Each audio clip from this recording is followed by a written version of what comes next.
What would you do if your own son texted you, "Move to a hotel, we want alone time in your beach house"? I replied with just one word. What happened next made my in-laws beg their daughter to divorce my son.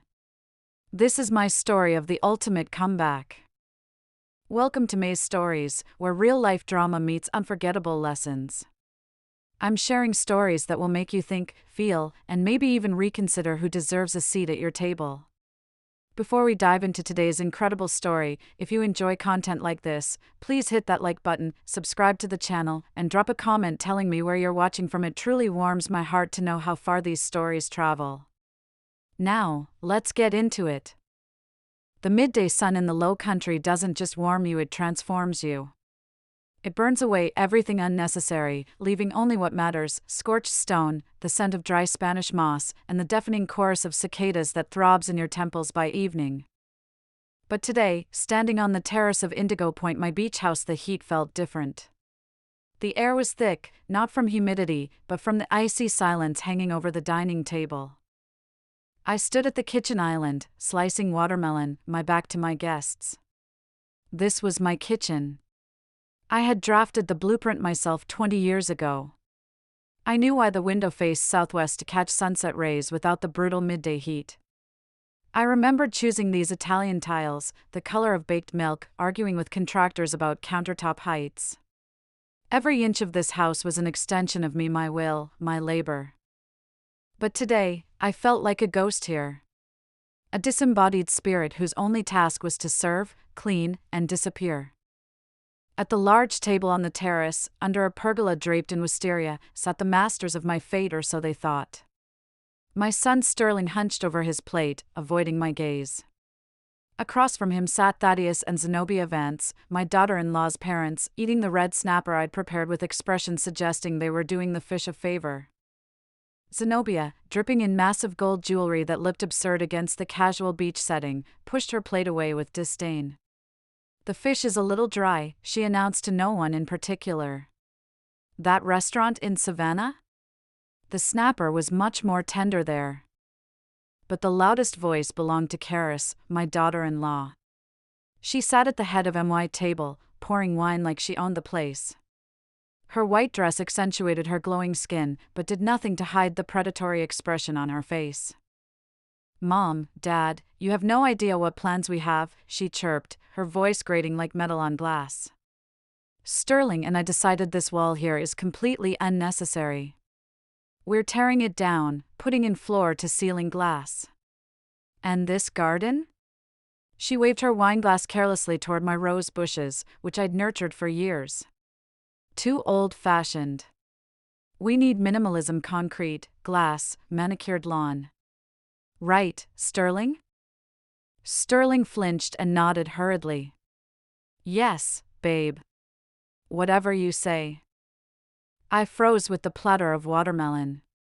Inside me, near my solar plexus, a cold lump formed. They were discussing the destruction of my life's work as if I weren't there, as if I were outdated furniture soon to be hauled to the dump. "Miss Eulalia," Karis's voice cracked like a whip.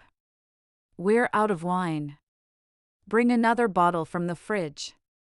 And more ice, this ice has melted." She didn't even turn her head. Just snapped her fingers in the air. The Vances exchanged glances with barely noticeable smirks. In their world, there were only two types of people: those who are served, and those who serve. To them, I, the owner of a villa worth a fortune, was just a squatter, a poor relative allowed to stay out of charity in exchange for kitchen duties. I exhaled slowly, counting to 3. "I'll bring it right out," I said quietly, my voice steady. I needed to escape. "I need to go to the market," I announced suddenly. "We're out of fresh figs." "Oh, go ahead," Karis tossed out carelessly. "And pick up those large olives. Just don't get the cheap ones like last time." I walked down winding streets toward the ocean, past live oaks draped in moss. The market buzzed with life, vendors calling out, the smell of fried shrimp and spices filling the air. I was choosing the best figs, dark purple with skins cracking from ripeness, when my phone vibrated.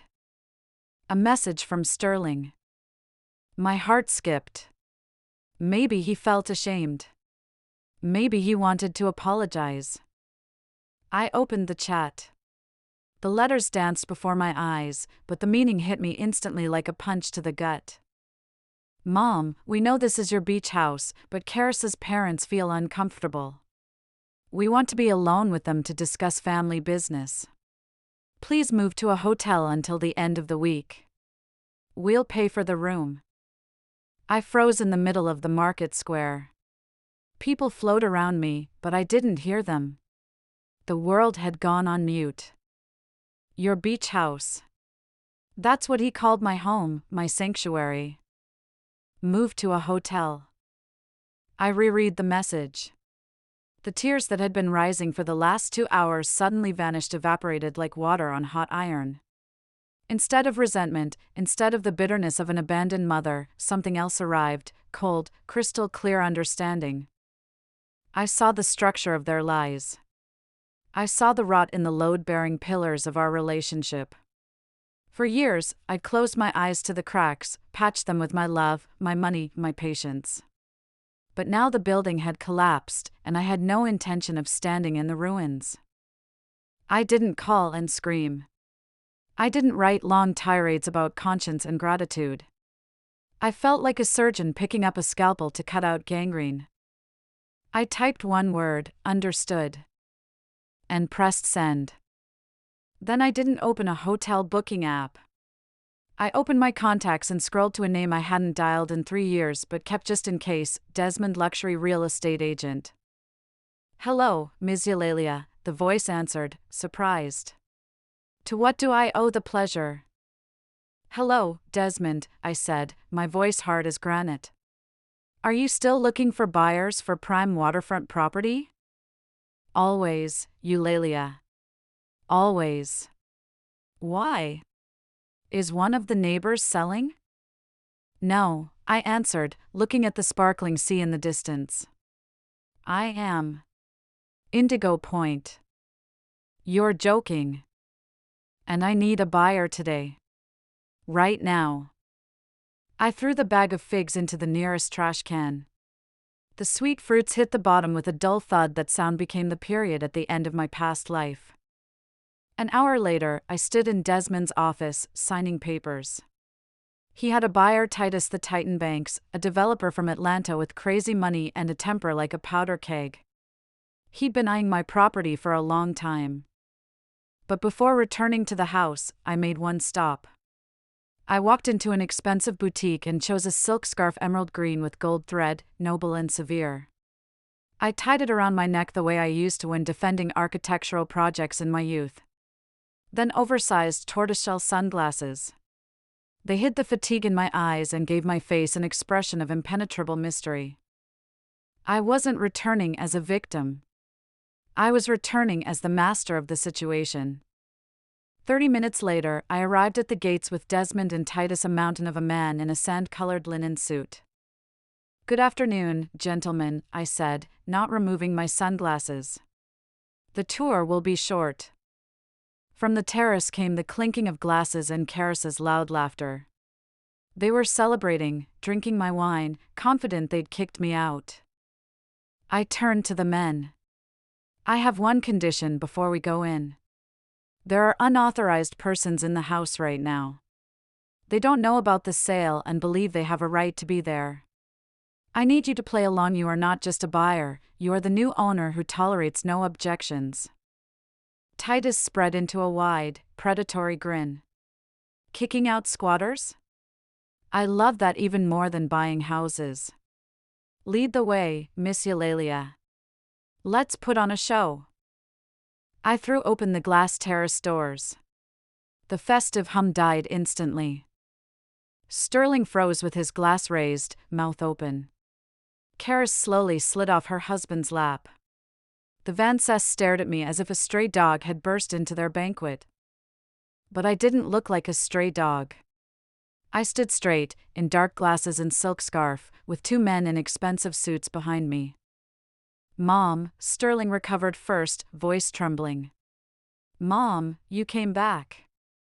We had an agreement. Karis immediately seized the initiative, pasting on a fake smile. Miss Eulalia, you must have forgotten something. We thought you were checking into the hotel already. We wired you money for a taxi. She reached for her purse, pulling out a crisp $50 bill, holding it out like I was a beggar. Here, take this for dinner at a restaurant. And go. Really, this isn't the time. We have a family council. Sterling sat with his head down. Mom, please, he muttered. Don't embarrass us. Leave. That leave sounded like a gunshot, quiet, suppressed, but fatal. I slowly took off my glasses. My gaze was dry and calm. No tears, no pleading. Only cold steel. Mr. Banks, I said loud and clear, come in. Don't be shy. Titus stepped forward, brushing Karis aside. He surveyed the living room like a landlord. Not bad, he boomed. High ceilings, lots of air. I love it when there's lots of air. Karis gasped. Who are you? How dare you barge into someone else's house? Sterling, call the police. This is my daughter and son-in-law's house, Thaddeus Vance barked, standing. Get the hell out before I call security. And you, Eulalia, have you lost your mind, bringing strange men here? I turned to Titus, completely ignoring their screams. As you can see, the living room has excellent natural light, I continued calmly, gesturing toward the windows. Open layout with clear zoning. Titus knocked on the wall, stomped on the parquet. Solid. Not drywall. And the view, show me the balcony. We moved toward the balcony, walking straight through the stunned relatives. Karis grabbed my elbow, nails digging in. What are you doing? She hissed. Are you crazy? I told you to get out. I slowly lifted her hand, then raised my eyes to her face. Get your hands off me. And don't interrupt the showing. Showing? Zenobia blinked. What showing? I turned to address them all. Mr. Banks, how do you like the house? I'll take it, he answered. Location is prime, house is solid. We discussed the price. I'll transfer the money right now if the keys are on the table in an hour. Silence hung so thick you could cut it with a knife. What do you mean, take it? Karis whispered, her face losing color. I smiled, not a kind, motherly smile, but the smile of a chess player delivering checkmate. That means, dear daughter-in-law, that this house is sold. And as you can see, the current residents are temporary squatters who will vacate the premises within an hour. You can't. Karis screeched, looking at her parents. Mom, Dad, she's delirious. This is our house. Thaddeus frowned heavily. Karis, what is she talking about? Why does she call this house hers? Karis panicked. Dad, don't listen to her. She's just listed as nominal owner for taxes. We pay the mortgage. We put millions into this. This is our house. Nominal? Titus sneered. Lady, I saw the documents half an hour ago. Black and white, Eulalia Thorne, sole owner. No liens, no mortgages, no shared ownership. Clean as a baby's tear. I walked to the table and placed the original property deed under Thaddeus's nose. Read it, Thaddeus. You're a man of the old school. You trust documents more than words. Thaddeus slowly picked up the paper, hands trembling. He put on his glasses and read aloud, Thorne. Basis, land purchase agreement from 2001, certificate of occupancy for residential home from 2005. He lowered the paper. Karis, his voice was quiet but terrifying. You told us you and Sterling bought this house 3 years ago. You said you took out a huge loan. You cried and asked for help with the down payment. Dad, Karis backed away. We send you money every month, Thaddeus continued, his voice gaining strength like an avalanche. $5,000. Every month for 3 years. To pay off the mortgage. I stood silently. The truth was doing its own work. Thaddeus roared, slamming his palm on the table. If this house was built 20 years ago and belongs to his mother. I looked at Sterling. He covered his face with his hands. There is no mortgage, I said quietly. I built this house with my own money. I never asked you for a penny. Thaddeus slowly turned purple. $5,000, he wheezed. Every month. 3 years. That's $180,000. Where is that money, Karis? Karis, cornered, tried to counterattack. Dad, you don't understand. The house needed investments, renovations. We did renovations. I couldn't hold back a dry laugh. Renovations? Karis, this plaster was applied in 2010 Italian finish, hand done. The floor tiles? Vintage 2008 collection. I installed the windows 5 years ago, before your marriage. There were no renovations. Not a single nail was driven with your money. You're lying. Karis shrieked, pointing at me. You're just an old miser. Silence. Thaddeus roared. Don't you dare insult the woman in whose house you live. Renovations? I'm a builder, Karis. I see when a house has been renovated. You took us for idiots. Zenobia sobbed, clutching her heart. Karis, baby, how could you? We saved from Dad's retirement fund. We thought you were struggling. Sterling finally took his hands off his face, pale as a sheet. I didn't know, he whispered. Mr. Vance, I swear I didn't know about the money. Karis said you were just helping with groceries, lifestyle stuff. I thought they were gifts. Gifts? Thaddeus roared. Gifts the size of an executive's salary? You don't see where your wife gets new furs, cars, trips to Tulum while you sit at your college as a junior associate? The final deception. All right, family drama is fascinating, Titus cut in, but time is money. I assume the deal is still on? The Vances suddenly realized they were in a stranger's house that had just been sold. Where will we go? Zenobia asked with horror. Our flight isn't for 3 days. Not my problem, ma'am, Titus spread his hands. Hyatt downtown has deluxe suites. Need me to call a cab? Thaddeus sat down heavily. All his arrogance vanished. Before us sat a tired, deceived old man. Miss Eulalia, he said with respect for the first time. Forgive us. We were misled. We thought.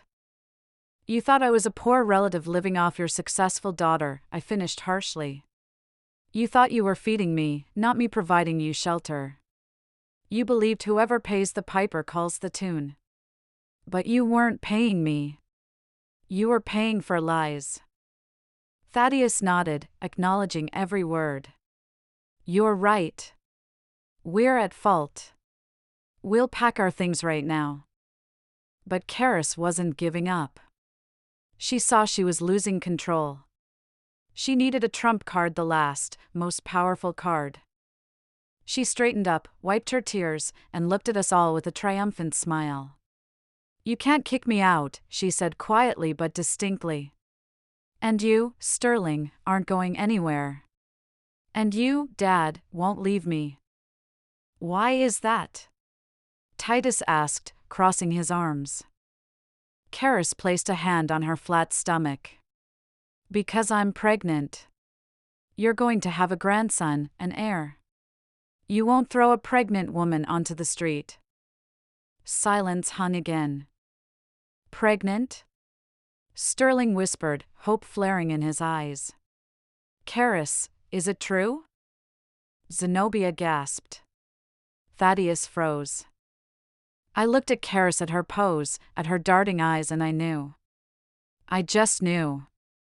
I slowly walked to the table where an empty bottle of vintage brut stood, and next to Karis's plate, a wineglass with remnants of golden liquid. Strange, Karis, I said, my voice striking like a gong. Very strange. Strange diet for a pregnant woman. I lifted the bottle. Brut Imperial, 12% alcohol. You drank almost the entire bottle during lunch. I poured for you twice myself, and you demanded more. Karis paled. That's non-alcoholic. No, darling. I shook my head. This is vintage wine from my cellar. I know every bottle. And you know the taste of alcohol perfectly well. You drank, laughed, demanded refills. A pregnant woman who cares about her child wouldn't pour a liter of champagne into herself in this heat. Sterling looked at the bottle, then at his wife's empty glass, then at her face. You were drinking. I saw it. 3 glasses. Karis, you're lying. I just took a sip. She shouted, retreating. Doctors allow it. Doctors allow getting drunk until you have red spots on your neck? Thaddeus demanded. He walked up to his daughter, grabbed her chin. Breathe on me. Karis, breathe. Karis jerked away and with that movement gave herself away completely.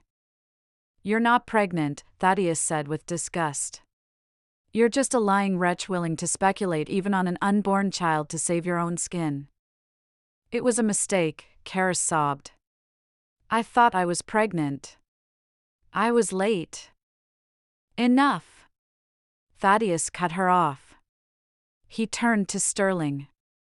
Son, listen carefully. This woman is sick with greed and lies. She stole from us. She humiliated your mother. She invented a child to manipulate us. If you leave with her now, if you forgive this, you're dead to me. I'm cutting her from the will. She won't get a penny. And you, if you stay with her, will live on your junior associate's salary and pay her debts. Sterling stood stunned. He looked at his wife, now a pathetic, hysterical creature. He looked at me calm, straight. He looked at his father-in-law offering him a choice between honor and the abyss. Sterling! Karis wailed, reaching for him. Don't listen. I love you. Zenobia walked up and took Sterling's hand, her eyes full of tears. Sterling, honey, listen. I'm a mother, and it hurts to say this about my own daughter, but she will destroy you. She already started. Run, son. Divorce her. Send her to us, we'll deal with her. But save yourself. Sterling slowly freed his hand from Karis's grip. I'm filing for divorce, he said quietly but firmly. I don't believe a single word you say anymore. I'm tired of being a fool. He turned to me. Mom, forgive me. I was blind. I nodded. I forgive you, son. But the house is sold, and you have to leave with them. I understand, he lowered his head. I'll go to a hotel. I need to think. 5 minutes later, their car screeched out the gates. Karis screaming, her father dragging her like a bulldozer. It became quiet. Only me, Desmond, Titus, and the sound of the sea remained. Well then, landlady, Titus winked. Beautifully done. Money's in the account, papers signed. When do you hand over the keys? I walked to the terrace railing. The sun was setting into the sea, painting the water gold. This view is worth all the money in the world, and I realized I couldn't give it up. Not now. Not like this. Mr. Banks, I turned to him. How about we rewrite the ending? Titus slowly took a drag on his cigar. Rewrite the ending? Eulalia, signatures are set, money sent. Legally, you're standing on my balcony. The transaction is still pending, I said firmly. We can process a return as an erroneous transfer or cancel the contract by mutual agreement right now. Why?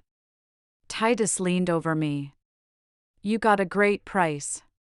You got rid of dead weight. Why do you want this house where every corner now reeks of betrayal? This house doesn't reek of betrayal, Mr. Banks. It smells of my labor, my life. The betrayal was in the people, not the walls. The people are gone. The walls remain. And I don't want to lose them. And what's my interest? Titus asked. I wasted time. I was mentally placing billiard tables here. I suggest a return of the full amount right now, I said firmly, plus 5% on top for your time and the pleasure you got kicking out my daughter-in-law. Titus chuckled. 5% is generous but a bit low for a broken dream. 10, I said. That's my final offer. Titus laughed thunderously. Iron lady. You've got a spine. He pulled out the contract we'd signed and tore it in half. I knew right away you weren't selling. When you showed me the house, you stroked the walls. You looked at these grapevines like they were children. Sellers don't do that. He tore the contract again, throwing the scraps into an ashtray. I'm not a looter. I saw you were cornered and decided to play along. I didn't like your daughter-in-law from the jump. So consider this my contribution to restoring justice. I stood unable to believe it. You refused the penalty? No, of course not. I'm not an idiot, he grinned. You'll transfer the penalty. Business is business. But the house is yours. That evening, as Titus and I drank champagne on my terrace, my phone rang. Sterling. On the fourth attempt, I answered, putting it on speaker. Mom! His voice was frantic. Traffic noise and female screams filled the background. This is hell. Dad stopped the car on the highway and kicked Karis out. Right on the road. She's back there screaming, throwing rocks at cars. And Mom Zenobia her heart. We're at a gas station. I don't know what to do. Sterling, I said harshly, call an ambulance for Zenobia if she's truly unwell. Stay with the parents who became victims of your wife. Karis is a grown woman with a phone and money, the very money she stole. She'll make it. But she's my wife, he muttered. She's a criminal, Sterling. If you go back for her, you become an accomplice. Make a choice. A pause hung. No, he finally exhaled. I won't go back. We're going to the police station. Thaddeus wants to file a fraud report. Right decision, I said. Hang in there. Mom, can I come to you later when it's over? I have nowhere to go. The apartment? Turns out it's a rental too. Karis lied that it was hers. I looked at my living room, clean, quiet, my sanctuary. No, Sterling. You can't come to me. Why? He was shocked. But you didn't sell the house. I am here.